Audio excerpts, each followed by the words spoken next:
Happy Wednesday. Hope everyone's alright. Whoosh. I've got so much energy going through me. I'm like a battery. I've not been able to sleep. And even when I've got the opportunity to catch up on sleep, I can't sleep. Hey dear. And I've had all sorts of thoughts. I've tried to filter them down, and I feel like what is coming through me that needs to come out anyway is ponders anyway about the collective consciousness and deception, and how we can change things with a different perception. So it's weird for me to try and unfrag these thoughts because so many of them are not quite connected, and they're spiritual intuitions rather than pieces of a puzzle or parts of a song that I could sing to you. You know, I'm still on the journey, so disclaimer, I'm just defragging my mind. But basically, since discovering Stellarium, I feel like my spiritual devotion has increased, like my connection to the stars. I've mentioned before, I love this sentence as well, but it makes my DNA tingle, which is only a good thing for me, and I know I'm on the right path. But anyway, I feel this urgency in me to get people to look at the sky, to look at Stellarium. And I don't know why. And I feel like I've been sort of over this journey of astrological interest for me, and finally sort of landing on the sidereal Vedic stuff, and then finding Stellarium backing it up. You know, along with my eyes outside when I go and look outside. It's been bothering me ever since because I can't perceive how anybody else can perceive it a different way. You know, the tropical Western astrology. I know how it's measured and why, and I can understand that perception, but I'm wondering why we're doing things that way. And I've just been thinking for a while, you know, about how deception occurs, and how, obviously, how it's not always with a malice aforethought, but how certain knowledge is kept back, and you know, twisted logic or knowledge offered as the alternative, you know, not quite right, but slightly right, you know, where people like a little bit of truth within a lot of lies. So anyway, again, I don't want to be, it's like, because I'm right. I'm just wondering that, you know, if we all could perceive things true to the sky outside, as they say, as above, so below, as within, so without, true to the sky's projection, what's being offered to us out there. I'll put a little video down here showing you how the sky looks today, for example. And the sun is quite clearly in Scorpio, yet, you know, tropical or most of the Western world are within the belief that the sun is in Sagittarius now, and therefore expecting a certain different set of energies, or yeah, you know, at the base of it. And I feel like what astrology is, even though obviously the breakdown is just like logging the stars, isn't it? Astro being stars. I personally feel like where the deception has happened has been the sun worship, as in, sorry, I just got a funny text message, making everything all about the sun. Heliocentrism, and I feel like Western astrology, or the resurgence in tropical astrology,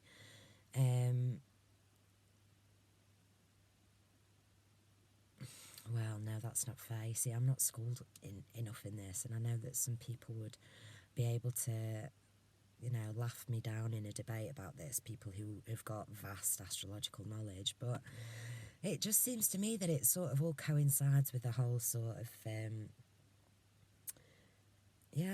the perception of the Earth being a spinning ball, and the sun at the centre of the universe, or centre of our solar system, or whatever. And, you know, that just sort of jarring in complete disharmony with everything that the senses and the eyes see. And so to have a computer program that I can verify with my eyes, for me, is the closest thing to truth, you know, as above, so below. What's outside there they're the energies being offered today, you know. The moon is in Pisces, and you know, collectively we're in the age of Pisces, and you know, I guess that's confusion, isn't it? And although we're entering into the age of Aquarius, no one actually has a date on it. I think that it's literally like the changeover period or the cusping period could be hundreds of years. Yeah, you know, there's so much intent and excitement being put on certain dates of the year, you know, 21st of December, the great conjunction of, you know, Saturn and Jupiter, and Pluto will be there, and all of the Western world is expecting 0 degrees Aquarius, which sounds and feels like it should be a lift, but when you look at the sky, how it's going to be outside, you know, it's in Capricorn. So I'm just wondering, because I was thinking to myself, why does it matter? Is this like typical of me to sort of be like, the way I see it is right and true, you know, and therefore I'm pushing my ideology. It's like typical Sagittarius. But I'm just like, we know how potent it is when collective consciousness comes together with intent, don't we? You know, and like, what if we've, you know, it's not like it wouldn't work through a tropical perspective. It's just maybe it would be super potent and harmonious if we were all working with the energies out, you know, that's true to the sky outside from our perspective on Earth, you know. Yeah, so anyway, once I looked at Stellarium and I saw, I'll put a video down here as well, I'll just show you the sky on the date of my birth, which was New Year's Eve 1985. But anyway, I'll just put it on there, and you can see that my sun is in Sagittarius and my moon's in Leo, and it's, you know, it's not what was shown, given or offered to me through the tropical. And I know the logic of that it's been measured differently, but I can't help myself to be like, but once you see it, you can't unsee it in a way, you know. Once you check out your own stuff, it might change your perception. And then I was just thinking, because, you know, we've got a lunar eclipse coming up on I think it's on Sunday, on the 29th or 30th of November, which is obviously a big deal. A lunar eclipse is when the full moon is eclipsed. The light goes out, you know, for a minute. It signifies endings, a big sudden change. Like, eclipses are, you know, bush, you know. And so it's quite a big deal. I'll also be having so many thoughts about the sun and Rahu and Ketu as well, which are the nodes. And in the Western, it's called the North Node, South Node, and in the Vedic, it's Rahu, Ketu, which are the same energy or entity, or mythologically, anyway, that is cut into half. So it, you know, opposing ends, masculine, feminine, external, internal, North Node being the masculine one, Rahu, you know, body, ego, South Node being the soul, you know, internal, feminine, roots, ancestry, that type of thing. Spirituality rather than physicality, but they're the push-pull of the same thing. It's the dragon energy, it's the fucking snake, it's the kundalini, you know. Rahu Ketu, the way they move around the wheel gives like a snake's pattern, you know, almost like, you know, the Venus gives the is it the flower of life, or is it the 5-pointed star? God knows. But all the different planets on their trips around the zodiac, they leave incredible geometry. And Rahu Ketu move like a snake, and I think it's, yeah, they're called the dragon's head and tail. Yeah, and the myth's really deep, man. It's really cool. But anyway, so I was having a look at a video of a lunar eclipse, and after just reading about Ketu, Rahu and Ketu, and how apparently they're not physical planets, you know, they're labelled or described as shadow planets, but supposedly they're just these mathematical points in the sky where the sun and the moon's paths cross. I hope I've got that right. But again, whenever I'm presented with any like science-based or today's science-based heliocentrism modelling, none of it makes sense to me. Anyway, I was watching this video of a lunar eclipse, and it was a lunar eclipse where the sun was out as well at the same time, and then when the shadow came over the moon to make it go red and eclipsed, it was the wrong way round if it was the Earth that was casting the shadow on the moon, which is, you know, what heliocentric science would have you say, you know, that these are all lined up and it's the Earth's shadow being cast over the moon. And, you know, it's like, I'm like, but Rahu, Ketu are shadowy planets, and when there is an eclipse, it's when the moon is going over Rahu or Ketu, you know. And when you look at a video of a lunar eclipse, actually I'll just put one down at the bottom here, it just looks like a shadowy planet, you know, crossing over, or a shadowy, you know, a shadowy point, which I guess it is. That's what it is, it's the shadowy point, yeah. But it could be a little gaseous planet. And again, I think Rahu and Ketu are taken super duper seriously in the Vedic astrology, and I personally really resonate with all of it. And, you know, apparently if you can master your worldly desires where Ketu is trying to pull you to, you'll get the ultimate, where Rahu is trying to pull you to, you'll get the ultimate liberation from worldly offerings with Ketu, you know, the ultimate spiritual enlightenment. Again, all these myths are just about balancing the polarities and the energies, the feminine and masculine within us, to light that flame in the mind, you know. It's all so marvellous. Yeah, but anyway, I was just like, oh, wouldn't it be potent? Wouldn't our collective consciousness be potent if we were all working together in sync instead of... And I don't want to debate about this. I really don't. It's just, I'm just documenting my own journey. I'm going to put a little video of how the sky is up this week, and I might do that every day to talk myself through my own understandings of the energies, or... You know, it's not just what is up there being projected down onto us as within, so without. It's how we use that and how we dance with that energy, how we use those offerings and the teachings of that particular mixture of energies, the alchemy of those energies, or the lessons of the nakshatras or the deities and the myths that go with these certain stars. I just love it, and I want everybody to get on it. So yeah, check it out. But basically what I'm offering now is that the sun's in Scorpio and it's deep dive time, guys. Right down to the bottom of the belly of the beast in order to bring up the goods. Calmly, if we can. It's shaky, rocky times. I think a lot of people are being triggered, and there's lots of unbalanced projections going around. And personally, I am finding it difficult to... stay centered, but I'm used to a deep dive and I enjoy a deep dive, but I think it's going on collectively. The lunar eclipse that's coming up on the 14th should be a juicy one, because it's in Taurus where the moon is exalted, and not just that, it's within the nakshatra of Rahine, which is, out of all the 27 stars, the 27 wives of the moon, the 27 lunar mansions, you know, the places where the moon goes every night. It's its favourite wife, apparently, Rahini Nakshatra. It's all about beauty, abundance, stability and growth. And with Rahu eclipsing it there and just blowing all that shit alive, it should be a really cool time. And then again, I think the solar eclipse, big deal for new beginnings.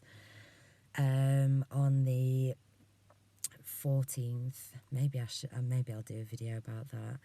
But then again, on the 16th and 17th, Jupiter and Saturn are within an orb's, a degree orb, you know, so it's super duper close on the 16th and 17th of December. Yeah, everybody's all obsessed about the 21st of December and or other dates, you know. And I don't know, sometimes I get the feeling that we can send ourselves mad you know, I can as well, and I have to watch myself constantly. I find meaning in everything, and I find that everything is interconnected, and I feel like that is the fabric of life. And when we're tapped into that purity and we have that connection to source strong within us, we become aware of all the synchronicities, all the serendipities, all the connectedness of which we are part of it all, and the control that we can have and how we can steer our own ship. And it's really, really super beautiful, but I don't know. I don't know what I was saying. I'm ranting. You see these little holes on here? They send my eyes crazy. Like, there's a wall there, and I've always been able to see layers in things, but it literally looks like the wall's moving sometimes when I look over to the side. Eclipses, that's what I was talking about. Yeah, so, and Jupiter and Saturn will be in Capricorn, where Jupiter's debilitated, but I don't know, big deal. Saturn's in its home sign. Maybe that's a really good thing. Like, I heard Sam Gappe speaking about the actual purity of Saturn energy and Capricorn energy. You know, Saturn Capricorn, which is, you know, it's the highest enlightenment. It's finding the wisdom in the stillness and the peace of silence, and that is where it all is happening. Discipline, you know, but to get there, we've got to go through this last tricky time, this Scorpio season. So, yeah, I think what I was feeling is like, I feel like sometimes we're all deceived and we're all, I'm talking about humanity, you know, not anyone on here or anything, but we're deceived, and our emotions they're just shunted and shunned from here to there to wherever, and it never really aligns and helps us, because it's never really the truth. Everything down here is flip reversed, and it's all smoke and mirrors. So, also been having some major thoughts about the blood. I would like to have a little get together with some other rhesus negatives on here, and just maybe we could have a Zoom call or something and throw some brainstorms out at the minute. If anybody's interested, let me know. You don't have to be rhesus negative. I'm not excluding anyone. It's just we share so many similarities, especially with the spiritual downloads and intensities to speak about things. For example, yesterday, it was just in my head all day. It's like this need in me to just say, well, we're all so different physiologically, not just rhesus negative people. Every different blood group, every different person, man, woman, species, human, whatever. We're all so different, yet we're all treated as the same homogenized cattle and given the same pharmaceuticals, the same injections, the same whatever. And, you know, one man's meat is another man's poison. And I just had this urge to just be like, right, guys, from me to my brothers and sisters who share the same, you know, blood group, I feel it's a little bit more important to be extra aware of how things react with our bodies. I'm learning more and more about all this. I have some issues that I don't want to put out irresponsible, unbacked information, you know, and to add into the shit show of misinformation and 100 different theories, which sometimes are jollied on by us individually, you know, through our resonances or egos sometimes, you know. So but if anybody's interested, I'd love that. I found some similarities in the astrological charts when I've been looking on Stellarium as well, which I'd like to explore further. So anyway, I hope everybody's all right. It was just a few thoughts. It's like all week it's like, does it matter? It's like, well, it does matter. It's like we should be working with these energies in the correct way, I feel, you know. And again, if people are perceiving it differently and that's good enough for them, then that's fine. I'm not trying to interfere with already believed notions. I'm just trying to offer a door to anybody who hasn't stepped through this connection to the stars yet, and how activating it is, you know. Oh, number synchronicities are crazy, crazy, and yeah. I was listening to a bit of Light Relief earlier. I was listening to Prime Minister's questions. That was making me laugh. Fucking hell, it's just Punch and Judy, isn't it? It is hilarious. So funny, these characters, the speeches, the voices. It's so hilarious, so funny, but despairing at the same time. Oh dear, golly. I think the point of this was, you know, when everybody's fixated or scared or excited or expecting something on a certain day, and we all contribute to that, you know, by going, ooh, you know, is the world going to end of the Mayan calendar, 7 years of tribulation, you know, this, that and the other. It's all, you know, it's not helpful, especially, I guess, at a time of year where the stillness and the peace is what we're after, you know. I don't know, but yeah. So it will be interesting to see. Saturn and Jupiter will actually be on the 21st, but personally, as yet, I can't put too much emphasis on the outer planets, you know, especially Pluto, because you just can't fucking see it. You have to zoom in forever to be able to see it, and I'm like, how can that actually matter so much? I don't know, you know, you can't see it. Does it even exist, or is this just another, you know, Walt Disney thing being told about Pluto? Pluto exists. Does it? But I know that Rahu and Ketu do, because that is what causes the eclipses. So why are we told it's the Earth that causes the eclipses? Anyway, blah, blah, too much. Too much. Fuck me. Fuck my life. What is life, eh, guys? Thanks for being here. Happy Wednesday, bye.